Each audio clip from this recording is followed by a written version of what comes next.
네. 오늘 제목은 믿음으로 의인된 자의 확신입니다. 우리는 태어나면서부터 죄인으로 태어나기 때문에 하나님께 설 수 없는 불의한 자들이죠. 하지만 하나님이 은혜 주신 바에 의하여 예수를 그리스도로 믿는 믿음을 갖게 되면 하나님께 죄사함 받고 의인으로 설 수 있는 길이 열립니다. 그렇게 의인된 자는 어떤 확신을 갖고 살아야 되느냐? 내가 의인이다. 그러니까 이제부터는 똑바로 살아야 된다. 이렇게 말하는 것이냐? 아니면 하나님이 주신 말씀을 근거로 해서 구원받은 의인된 우리가 아무것도 갖고 있지 않지만 그 말씀을 믿는 믿음을 근거로 어떤 확신을 가져야 되느냐? 이 말입니다. 그래서 오늘은 본문을 통해서 한 4가지 정도 확신을 좀 얘기해 보려고 해요.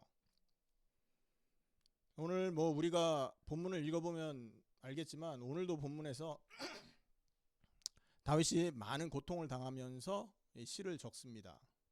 또 우리도 많은 고통 당할 때가 있죠. 하지만 오늘은 그 다윗이 받은 고난을 생각해 보면서 하나님은 왜 다윗에게 이런 고난을 주셨냐, 이걸 살펴볼 겁니다. 그걸 통해서 또 우리는 그럼 고통의 때에 어떤 것을 해답으로 붙들어야 되느냐, 이해되십니까? 고통받을 때 그 고통 해결하기 위해 움직이는 것이 아니라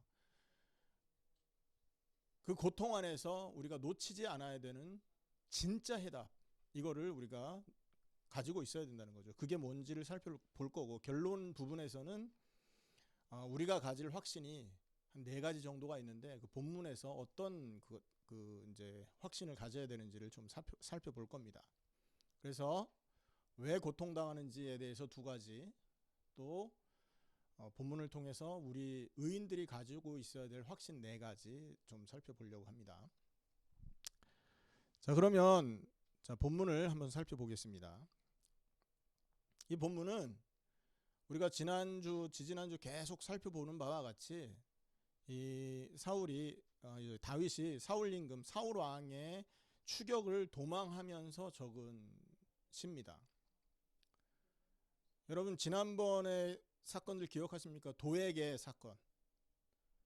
에돔 사람 도액이라는 사람이 다윗이 높 제사장에게 도움받은 것을 밀고 하죠. 그래서 높 제사장이 85명이 살해를 당합니다. 기억하십니까?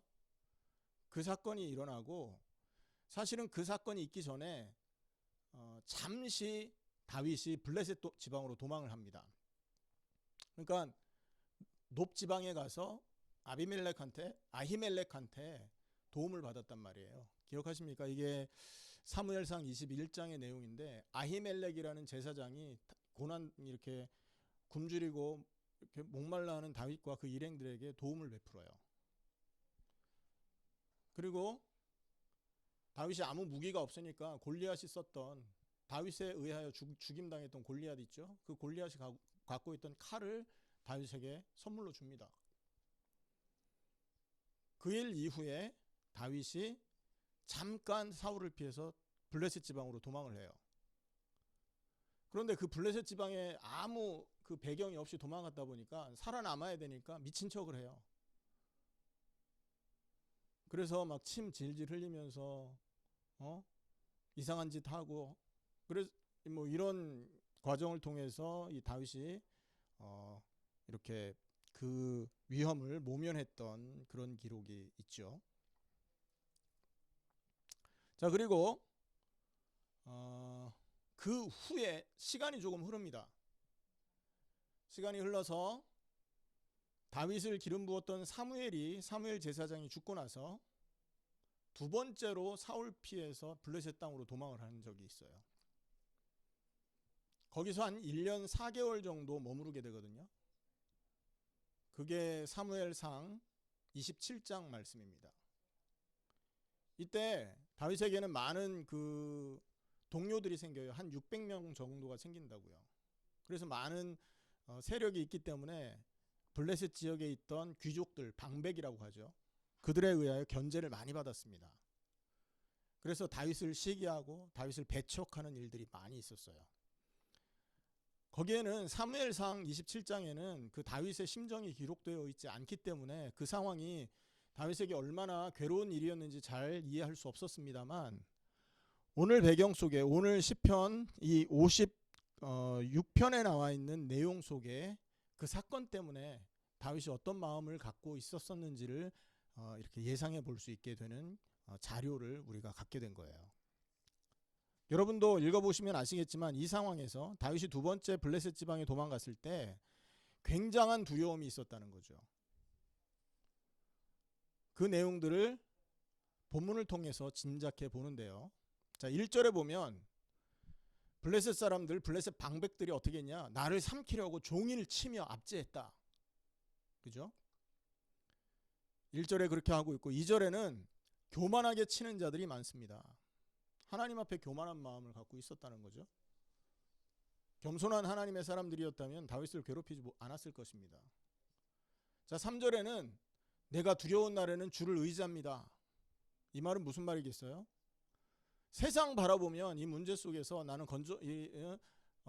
빠져나올 수 없을 것 같습니다. 내가 지금 당하는 이 어려움은 주님을 통해서만 해결받을 만큼 어렵습니다. 하나님 나를 도와주십시오. 이렇게 말하고 있는 거죠. 또 5절에서는 종일 그들이 내 말을 곡해하며, 그죠? 그 사람들이 내가 좋은 뜻으로 얘기했는데 이상하게 해석해서 나를 괴롭히고 있습니다.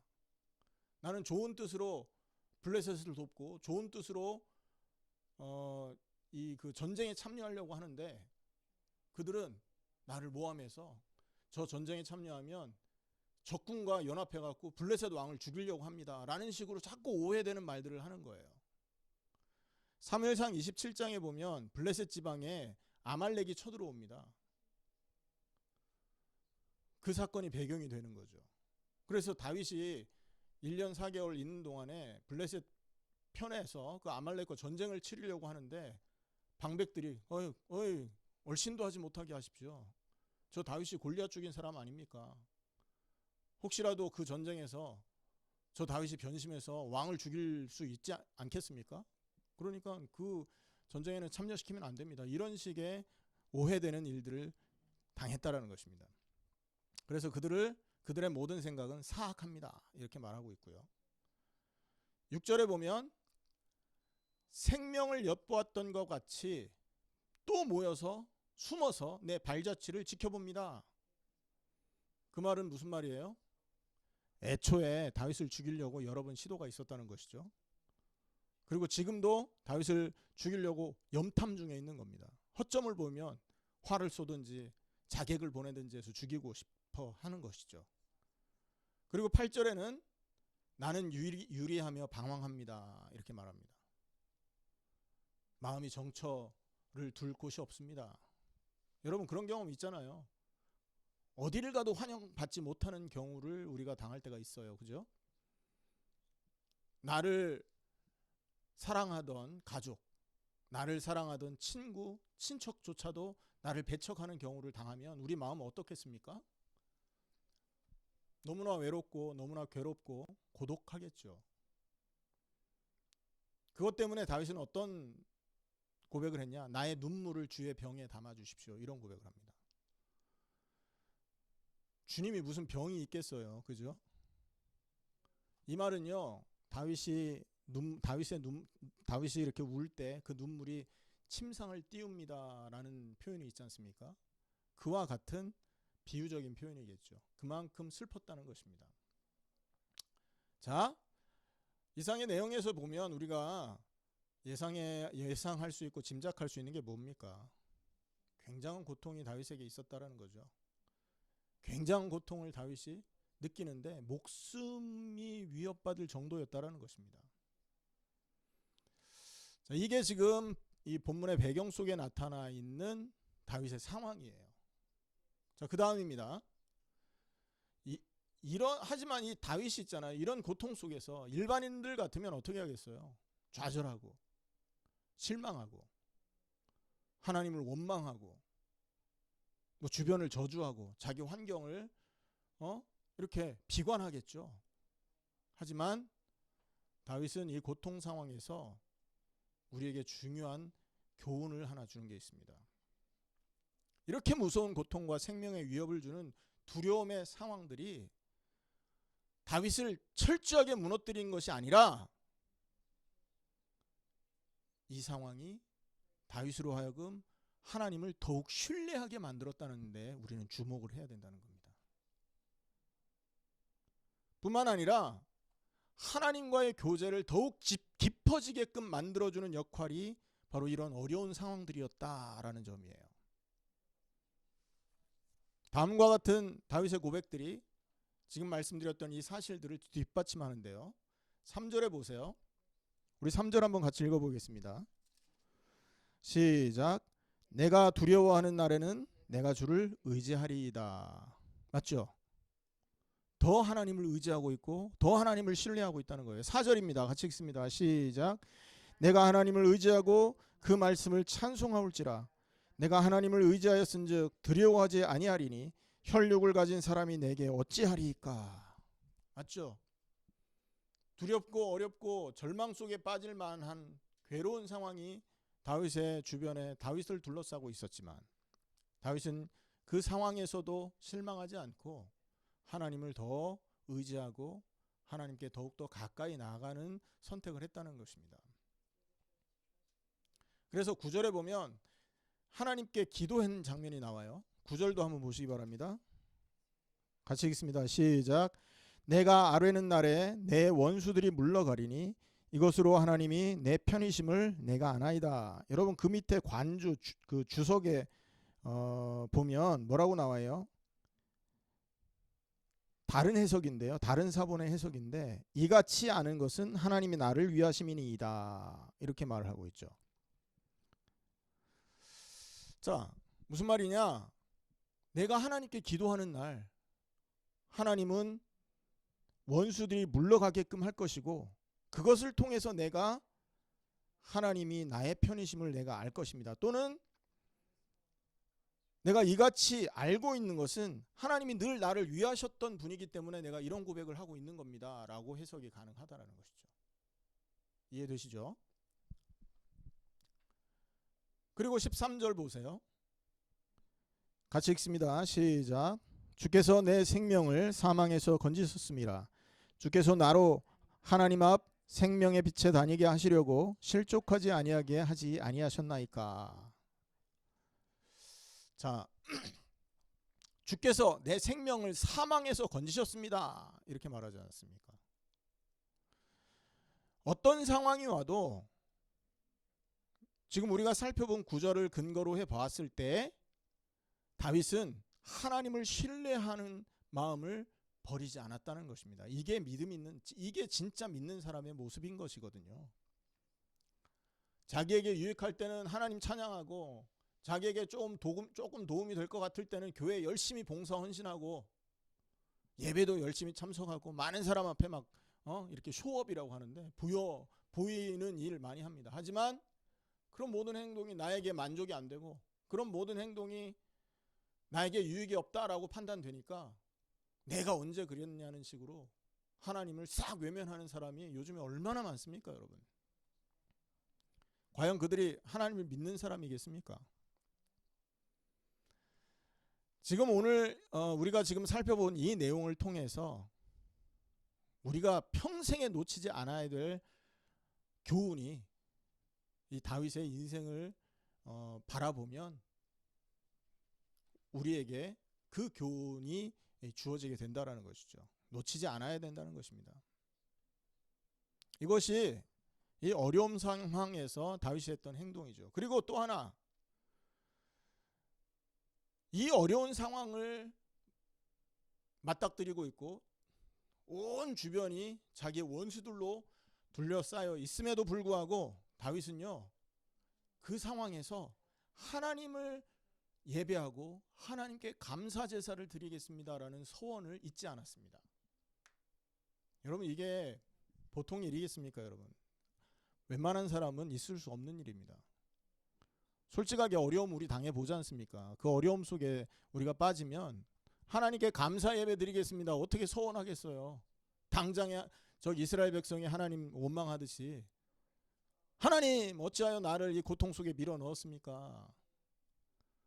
나를 다시 애굽으로 보내서 그 아궁이 앞에서 고기 구워 먹고 마늘 구워 먹고 하던 그 시절로 보내주십시오. 육신적인 그 편안함을 요구하는 그런 수준이 우리의 수준이기 쉽거든요. 하지만 다윗은 고통의 상황이 해결되기도 전에 아직도 고통이 자기를 둘러싸고 있고 적군들의 공격이 빗발치는 그 상황 가운데에서도 앞으로 받을 응답을 바라보면서 하나님께 감사 제사 드리겠다라는 약속을 하고 있는 것이죠. 12절입니다. 우리 한번 같이 읽겠습니다. 시작. 하나님이여 내가 주께 서원함이 있사온즉 내가 감사제를 주께 드리리니. 이것이 바로 믿음을 갖고 있는 사람의 모습이요. 그리고 이것이 전에 말씀드렸듯이 언약 잡은 자의 기도가 무엇인가 깨닫게 하는 모습이라는 것이죠. 진짜 하나님의 말씀이 완성되고 진짜 하나님의 말씀이 이루어질 것을 믿는다면 이 고백이 당연한 거 아닙니까? 아멘. 다윗이 어린 시절에 기름 부음을 받았는데 그게 하나님에게서부터 온 축복이라고 다윗은 믿었잖아요. 맞죠? 근데 하나님의 언약과는 완전 반대되는 상황에 다윗이 지금 내몰렸습니다. 사울에게 지금 공격당하고 있고 원수들로 지금 둘러싸여 있단 말이죠. 그러면 믿음의 사람이라면 언약과 말씀이 정반대인 상황에 처해졌을 때 무엇을 선택해야 되는 거예요? 해야 되냐 말아야 되냐가 아니라 믿는다면 당연히 이 상황은 하나님의 계획이 있는 사건이다. 그 상황을 깨닫고 원망 불평하기 이전에 하나님께 더 깊이 나아가야 되는 것이거든요. 이게 언약 잡은 사람의 모습인 것이죠. 이게 말씀이 성취될 거라는 것을 믿는 사람의 모습인 것이죠. 그래서 진짜 의인, 예수를 그리스도로 믿는 이 의인의 삶이 어떤 것이냐를 다윗의 삶을 통해 우리에게 거울로 보여주고 있는 것입니다. 나는 그러면 그 거울을 말씀의 거울 앞에 섰을 때 나는 그런 삶을 살고 있는지 질문해봐야 됩니까? 안 해봐야 됩니까? 어떻게 생각하세요, 여러분? 질문해봐야죠. 말씀의 거울 앞에 비추었는데 내가 그와 같은 모습이 내 삶 속에 나타나고 있지 않는다면 어떻게 해야 돼요? 바로 잡아야 되는 거잖아요. 자, 여기서 한 가지 생각해 볼 게 있습니다. 아까도 말씀드렸지만 서원, 약속이잖아요. 하나님 앞에 하나님이 이렇게 주면 내가 이렇게 하겠습니다라는 조건을 걸고 하는 약속인데 이런 서원 기도를 하는 이유가 여기 본문에 나와 있습니다. 그 이유는 하나님께서 구원하시고 자기를 하나님의 나라 확장에 쓰실 거라는 약속을 그가 확실하게 믿고 있었기 때문에 그런 것이거든요. 맞습니까? 13절에 아까 읽었지만 한번 다시 읽겠습니다. 시작. 주께서 내 생명을 사망에서 건지셨습니다. 주께서 나로 하여금 하나님 앞 생명의 빛에 다니게 하시려고 실족하지 아니하게 하지 아니하셨나이까. 맞죠? 여기 보면 나를 이 사망에서 구원해내는 이유가 하나님 앞에 서게 하기 위해서 아닙니까? 이 말인 거예요. 그죠? 나를 구원하시는 이유가 생명의 빛에 다니게 하시기 위해서 아닙니까? 그 뜻은 뭐냐? 신약적으로 해석을 해본다면 우리를 구원하는 이유가 바로 세상에서 자신의 인생을 영화롭게 하는 그런 불신자의 모습에서 벗어나가지고 하나님만을 섬기는 자로 변화시키기 위해 나를 구원한 거 아닙니까? 이 말이에요. 이해되세요? 대부분의 사람은 창세기 3장 이후로 우상을 갖게 되는데 그 우상이 뭐죠? 나라는 우상이잖아요. 하나님이 앉아 계셔야 될 자리에 자기 자신을 왕으로 앉혀놓은 상황입니다. 하나님께서 은혜 주시지 않는다면 우리는 나라는 왕을 섬기는 우상 숭배자로 살다가 심판받고 멸망받는 것이 저와 여러분이었다라는 거죠. 하지만 하나님이 우리에게 은혜를 주셔서 그 우상 숭배 자리에서 벗어나게 하신 거잖아요. 마찬가지로 다윗을 하나님이 구원하시는데 다윗은 깨달은 겁니다. 알고 있었던 겁니다. 하나님이 나를 구원하시는 것은 하나님 앞에 서게 하기 위해서입니다. 맞잖아요. 생명의 빛에 다니게 하기 위해서입니다. 하나님을 예배하고 하나님의 영광을 선포하게 하려고 나를 이렇게 불러내신 거 아닙니까? 그러니 나를 하나님 말씀대로 건져내 주시고 이 위험에서 나를 구원해 주신다면 나는 그 은혜, 그 말씀이 성취된 그 사실을 감사함으로 증인의 모습이 되어서 하나님께 예배하겠습니다. 이 말인 거예요, 여러분. 놀라운 거 아닙니까? 많은 어려움이 있었지만 하나님이 다윗을 통해 하실 일을 알고 있었기 때문에 흔들릴 수 없었다라는 것이죠. 우리가 만약에 다윗과 똑같은 이유로 구원받은 것이 맞다면 우리는 그 사실을 믿는 그 믿음에 의하여 어떤 상황에도 흔들릴 수 없는 자들이라는 것이죠. 기억하시길 바랍니다. 반대로 우리가 어떤 상황이든 흔들리고 무슨 상황이 와도 갈등하는 수준이라면 이 사람은요, 하나님이 나를 다윗과 같은 이유로 불렀다라는 사실을 믿지 않기 때문이라는 것이에요. 오늘 여러분 믿음을 회복하시기를 축원합니다. 아멘입니까? 이것이 다윗이 어려움에서 감사제를 드리겠습니다라고 서원한 이유라는 것이죠. 자, 여기 지금 우리가 세 가지 살펴봤습니다. 본문 배경을 통하여. 자, 본문 배경에서는 어떤 일들이 벌어지고 있어요? 고통을 받고 있어요. 하지만 그 고통 상황에서 다윗은 뭐라고 고백하죠? 하나님을 신뢰한다라는, 더욱더 하나님께 나아가야 된다라는 이런 삶의 모습을 보여주고 있다는 거죠. 뿐만 아니라 그 정도가 아니라 아직 어려움의 상황에 처해 있지만 다윗은 하나님이 그 문제를 해결할 것을 확실히 믿고, 왜? 약속하셨으니까. 약속대로 확실히 해결할 걸 믿고 그 약속이 성취되는 그 순간 나는 하나님께 감사 예배 드리겠습니다 라고 소원을 하고 있다는 것이죠. 이런 믿음이 우리에게 있어야 되겠습니다. 자, 그러면 본론입니다. 여기서 우리가 살펴볼 거 두 가지 있어요. 뭐냐?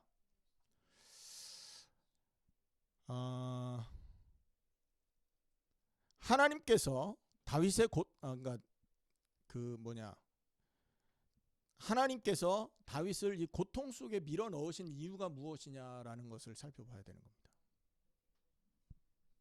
무슨 말인가 이해되십니까? 이게 아까 살펴보려고 했던 본론이에요. 왜 하나님은 다윗에게 고통을 자꾸 허락하셨냐?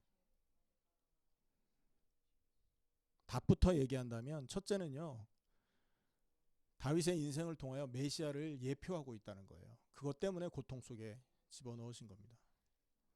두 번째는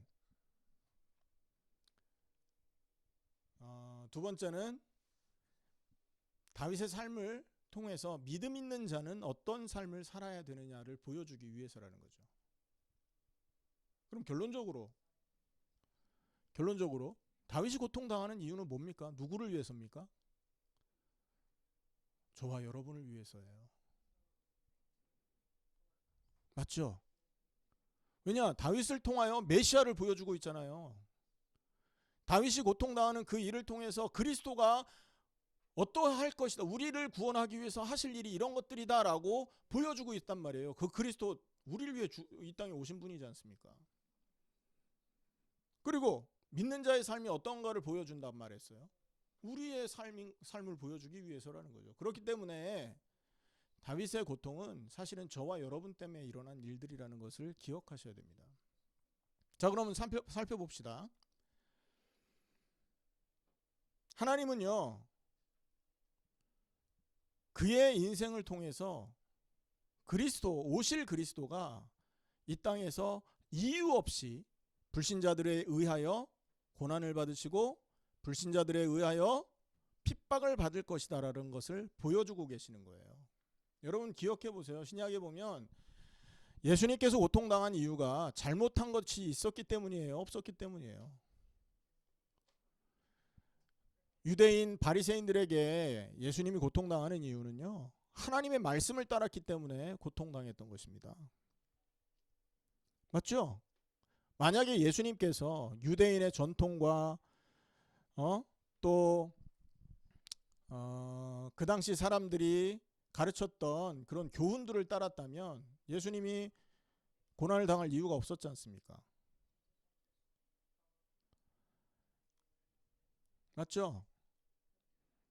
그는요, 유대인의 전통과 그들의 교훈을 따른 것이 아니라 하나님을 신뢰했고 하나님의 말씀에 순종했던 것이죠.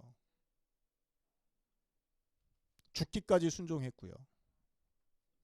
그 결과는 무엇이었습니까? 예수님에게 하나님의 은혜가 임했지 않습니까? 그래서 죽은 지 3일 만에 부활하는 엄청난 축복을 상급으로 받게 되십니다. 자, 그런데 말이에요. 만약에 예수님께서 핍박과 고통이 두려워서 유대인의 전통과 그들의 질서와 그들의 교훈을 따랐다면 고통을 받지는 않았을 겁니다. 맞죠? 하지만 예수님은 다른 사람처럼 죄악 가운데서 죽고 마지막에 심판을 받았을 것이며 우리의 구원은 연기됐을 겁니다. 맞죠? 그러나 예수님은 그들의 교훈과 질서와 전통을 따르지 않고 하나님의 말씀에 순종합니다.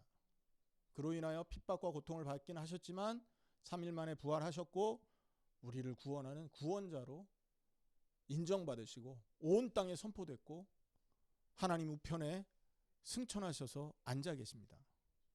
그리고 나중에 하나님의 말씀에 순종하지 않은 자들을 심판하기 위해서 재림주로 심판주로 이 땅에 임하실 것입니다.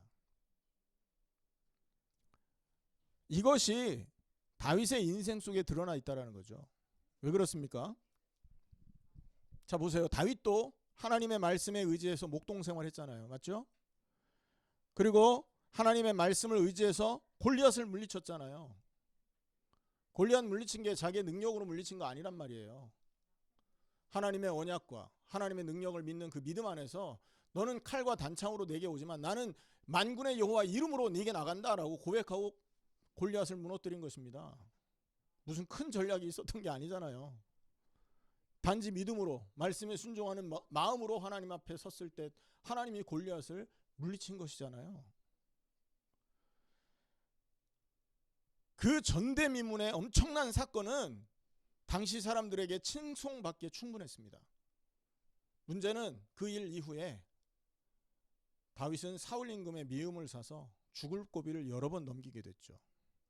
하지만 다윗은 그런 고통과 핍박이 몰려왔을지라도 하나님의 말씀을 끝까지 순종했고 의지합니다. 그 결과 어떻게 됐죠? 다윗은요 하나님께 영원한 나라를 약속받습니다. 사무엘하 7장 12절에서 16절 사무엘하 7장 12절에서 16절에 하나님께서 다윗에게 하신 약속이 나타나는데 내 몸에서 날 내 씨를 뒤에 세워 그의 나라를 견고하게 하리라. 맞죠? 다윗에게 하나님이 하신 말씀입니다. 그는 내 이름을 위하여 집을 건축할 것이요 나는 그의 나라 왕위를 영원히 견고하게 하리라. 나는 그에게 아버지가 되고 그는 내게 아들이 되리라. 이 약속을 다윗이 받게 됩니다. 이 사건은 다윗에게 일어났던 이러한 고통의 이런 핍박들은요 우연한 일이 아니었다는 거예요. 메시아 즉 오실 그리스도의 고난과 부활을 예표한 사건들이었다라는 것입니다. 이것이 다윗이 고난받게 된 첫 번째 이유예요. 자, 두 번째 다윗이 고난받은 이유는 뭐냐? 믿는 자의 삶이 어떤가를 보여주기 위해서라는 거예요. 여러분, 교회 열심히 다니고, 그죠? 봉사하고, 헌금 많이 하고, 착하게 보이는 삶, 이게 믿는 자의 삶일까요? 아닙니다, 여러분. 이런 삶들은 믿음 없어도 할 수 있는 것들이에요. 맞잖아요. 믿음 없이도 교회 열심히 다니잖아요. 믿음 없이도 헌금하고, 믿음 없이도 봉사하지 않습니까? 믿음 없이도 착하게 보이는 삶을 살 수 있다니까요. 종교적인 열심을 가지면 흉내낼 수 있는 일들이라고요. 뿐만 아니라 자기 자신을 이롭게 해줄 수 있는 것을 바라면 그 정도의 일은 아무것도 아닙니다, 여러분. 무슨 말인가 이해되십니까? 교회 나갔더니 성도들이 잘 챙겨주고, 목사님이 보살펴주고, 대학교 상담해주고, 교회 나갔더니 자기 자녀들 교육 잘 시켜주는데, 교회에서 헌금하고 교회에서 봉사하는 게 뭐 어려워요? 안 그래요, 여러분? 믿음 없이도 그런 일들이 가능한 일들이라는 말을 하는 겁니다. 진정으로 예수를 그리스도로 믿고 구원받은 사람이 맞다면 그는요, 자기의 유익을 위해 살지 않습니다. 고린도후서 5장 15절에서 19절 말씀이죠. 모든 일에 자기를 위해서 살지 않고 하나님의 뜻과 계획에 따른 인생을 살게 된다는 것이에요. 모든 삶에서 하나님을 예배하고 마음으로 하나님을 사랑하기 때문에 진정으로 예배하는 삶이 자기 인생의 가장 기쁜 삶이라는 것을 체험하는 그런 인생으로 살아간다는 거죠. 이해되십니까, 여러분? 하나님을 예배하는 것이 인생의 가장 기쁜 일이고, 하나님을 높이는 것이 인생의 가장 가치 있는 일이기 때문에 이 사람은 늘 기도하고 하나님을 늘 예배합니다. 진심으로.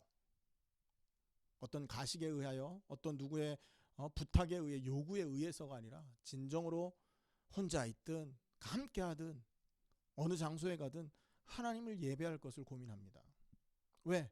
그것이 가장 기쁜 거기 때문에, 기쁜 일이기 때문에 놓치고 싶지 않은 거 아니에요. 자, 그런 예배의 결과 그 사람에게는 성령 충만이 임하는데, 그 성령 충만이 임했기 때문에 그 사람의 삶의 방식은 예전에 그가 살아왔던 삶의 방식과는 180도 다른 인생으로 변화되게 되는 것입니다.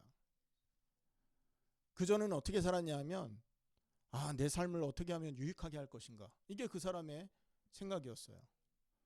어떻게 하면 내가 돈을 많이 벌 것일까, 어떻게 하면 우리 자녀가 좋은 학교에 가고 우리 자녀 또 우리 가족이 평안하게 살까, 이것이 그 사람의 인생의 방식이었거든요. 그것을 위한 것이.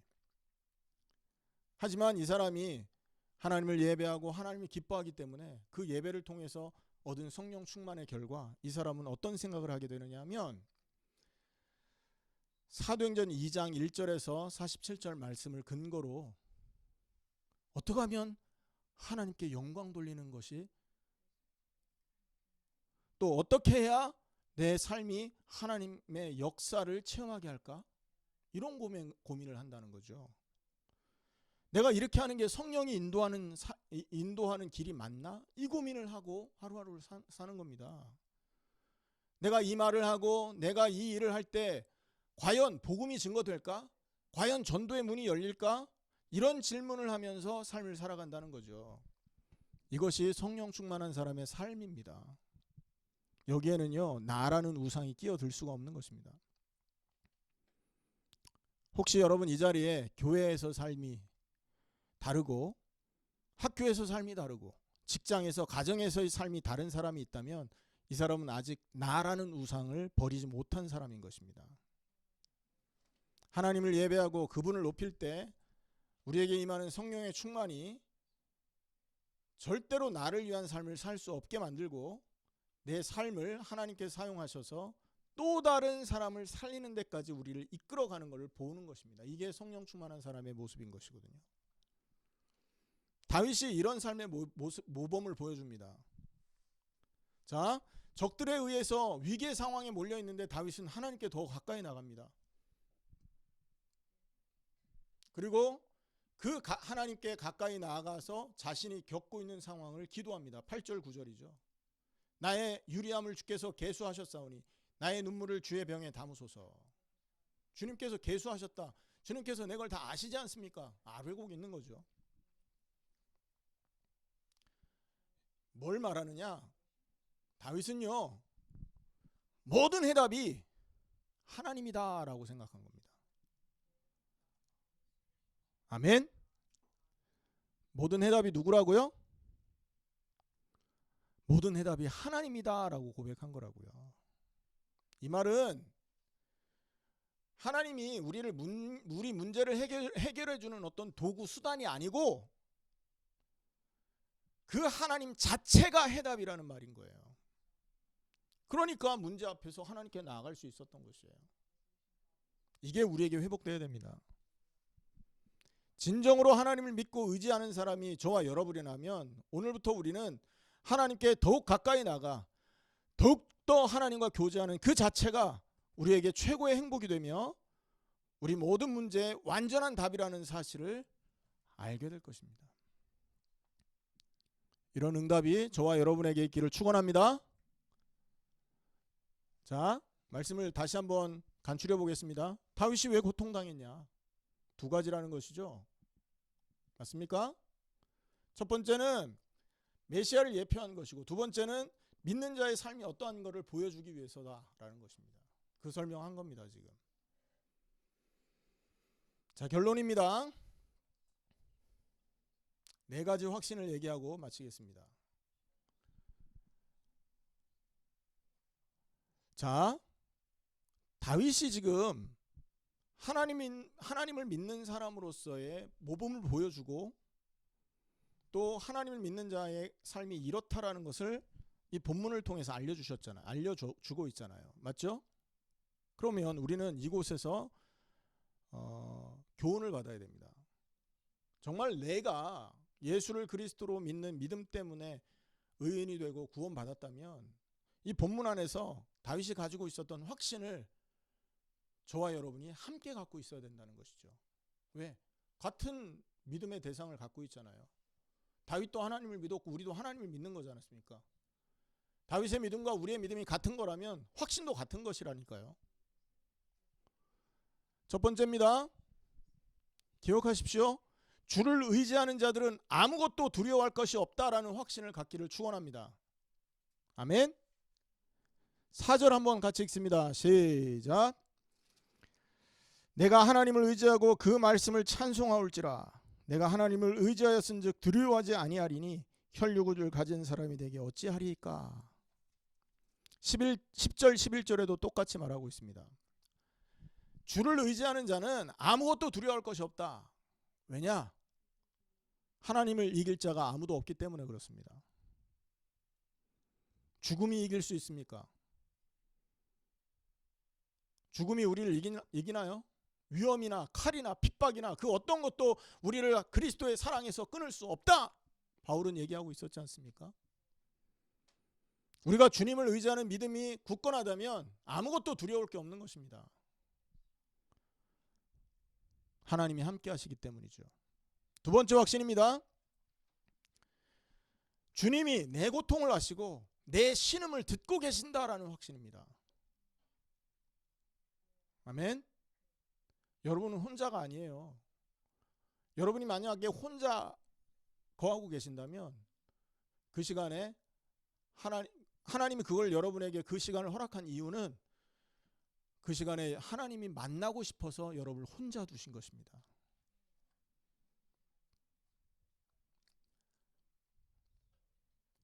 자, 말라기 3장 16절에 이런 말씀이 있어요. 그때 여호와를 경외하는 자들이 피차에 말하매 여호와께서 그것을 분명히 들으시고 여호와를 경외하는 자와 그 이름을 존중히 여기는 자를 위하여 여호와 앞에 있는 기념책에 기록하셨느니라. 말라기 3장 16절에는요. 하나님이 분명히 듣고 그걸 기록하셨대요. 무슨 말입니까? 우리가 하나님을 향한 믿음의 고백, 하나님이 듣고 기록하고 계신다니까요. 그뿐입니까? 고통 속에서 하나님 앞에 나와 하나님 나 고통스럽습니다 라고 말할 때 그 고통을 하나님이 기억하신다니까요. 여기서 이 말라기서에서 들으시고라는 이 말, 이 말은요, 개가 주인의 부르는 소리에 귀를 쫑긋 세우는 것을 표현할 때 쓰는 단어입니다. 개가 귀가 박지 않습니까? 주인이 저 멀리서 부를 때 귀를 쫑긋 세우고 그 소리를 듣는 모습이 여기서 말하는 들으시고라는 단어예요. 그 말은 하나님의 백성들이 하나님에 관하여 말할 때 우리 하나님은 당신의 귀를 쫑긋 세우시고 들으신단 말이에요. 반대로 민수기 14장 28절에 너의 말이 내 귀에 들린 대로 내가 시행하리니 라는 말을 하고 있죠. 민수기에는 어떤 기록이 있냐면 이스라엘 백성이 가나안 땅 앞에서 불신행한 장면이 나옵니다. 12명의 정탐꾼 보내놓고 와서 보고했는데 10명이 무슨 보고를 했죠? 들어가면 우리 죽습니다. 우리는 메뚜기와 같습니다. 2명의 정탐꾼은 무슨 얘기했어요? 들어가야 됩니다. 저들은 우리의 밥입니다. 이 얘기를 했다고요. 그랬는데 그 보고를 듣고 이스라엘 백성이 무슨 얘기를 했어요? 아이고 우리 다 죽게 생겼다 하고 뭐 난리를 친 거 아닙니까? 그때 하나님이 얘기하신 거예요. 너의 말이 내 귀에 들린 대로 내가 시행할 것이다. 하나님이 우리의 불신종의 말, 우리의 불신앙의 말도 듣고 계신다는 얘기입니다, 여러분. 창세기 21장에는 또 이런 기록이 있죠. 아브라함의 후처 하갈이 사라와 갈등 때문에 밖으로 쫓겨났어요. 맞죠? 그때 하갈이요 그 이스마엘을 품에 안고 엉엉 웁니다. 하나님 어떻게 해야 됩니까? 아니 하나님도 아니에요. 그냥 울고 방성대곡하니라라고 말하고 있어요. 근데 그때 하나님이 어떤 일을 벌이셨냐 하면 하나님의 사자를 보냅니다. 그리고 하늘로부터 하갈을 불러 가라사대 하갈아 무슨 일이냐 두려워하지 말아라 이렇게 말합니다. 무슨 얘기죠? 고통을 들으신다는 얘기예요. 여러분의 신음소리를 들으신다는 얘기예요. 그러니까 우리가 괴로워서 기도할 힘이 없고 고통스러워서 울부짖을 수밖에 없을 때조차도 하나님은 우리의 소리를 들으시는 분이다라는 거죠. 여러분이 의인이 맞다면 확신하시기를 축원합니다. 세 번째입니다. 원수가 우리를 건들지 못한다는 확신입니다. 9절이죠. 9절. 9절에 보면 내가 아뢰는 날에 원수들이 물러가리니 이것이 하나님이 내 편이심을 내가 아나이다 이렇게 말하고 있어요.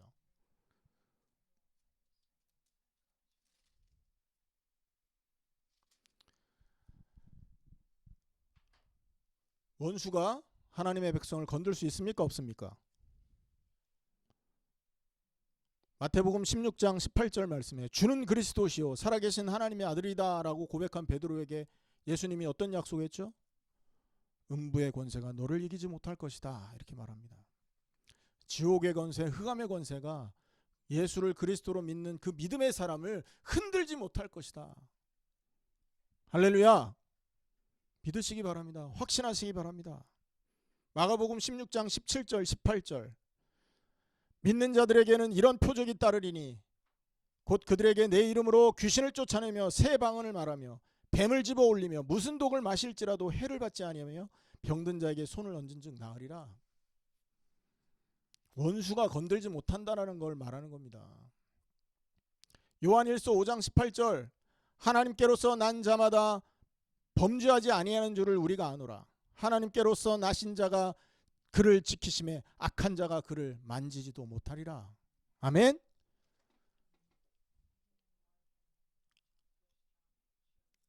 악한 자가 만지지도 못하는 것이 저와 여러분이라는 거예요. 확신 가지시길 축원합니다. 왜 그럴 수밖에 없냐? 여러분 십자가에 연합해서 죽은 저와 여러분은 새로운 삶, 새로운 인생을 선물로 받는 겁니다. 그게 뭐죠? 부활입니다. 부활. 악한 것으로 썩어질 것으로 심고 썩지 아니할 것으로 돌려받은 그 부활. 그리스도의 부활이 저와 여러분의 부활이요. 그 부활 속에 연합한 우리는 그 순간부터 내 인생을 살아가는 게 아닙니다. 누구의 인생을 살아가는 거죠? 주님의 인생을 살아가는 거예요. 주와 복음을 위한 삶을 사는 것입니다. 그럼 우리의 인생은 어떻게 될까요? 주님이 나 대신 내 인생을 살아가 주십니다. 믿고 맡기면 되는 거죠. 그렇기 때문에 사단이 건들 수가 없는 겁니다. 왜?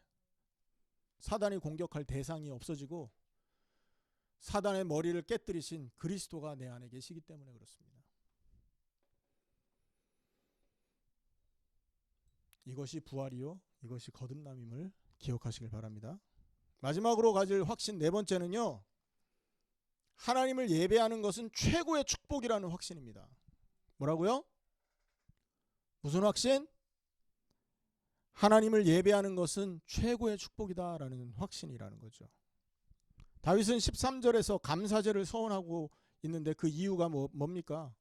내 생명을 사망에서 건지셨고 주께서 나로 하나님 앞 생명의 빛에 다니게 하려고 실족지 않게 하셨다라고 말하잖아요. 그 의미는 우리로 하여금 하나님을 찬양하고 그분을 예배하려는 것이 구원의 최고 목적이라는 것입니다. 맞죠? 진짜 우리가 그리스도 때문에 새 생명을 가진 사람이 맞다면 새 생명 가진 확실한 증거는요, 예배하는 삶에 있는 것입니다. 왜 예배하는 삶에 있냐? 구원에 대한 감사가 예배를 통해 하나님께 표현되거든요. 그리고 그에 대한 실제 예배가, 감사와 그 감사에 대한 실제 예배가 우리 인생에서 끊이지 않게 되는 걸 이렇게 확실히 체험하게 되는 것입니다. 이게 구원받은 증거라는 겁니다. 여러분 한번 확인하세요.